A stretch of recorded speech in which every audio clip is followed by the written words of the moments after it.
Hello, in this video I'm gonna show you how to record your screen on iOS 18. To enable screen recording, slide down from the right top part of your screen to reveal Control Center. Then, if you can't find a screen recording icon here, click on a plus in top left corner and click on Add a control. Now click on Screen Recording. And now this control is added. You can move it or resize.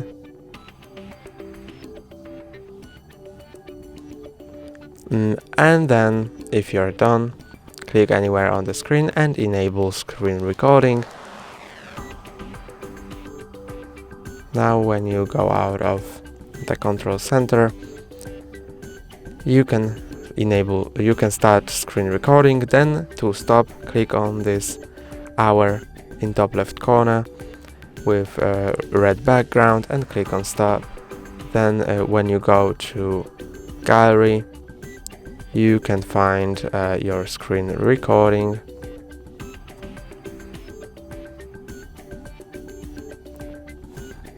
And that's all for today. Don't forget to like and subscribe. See you next time.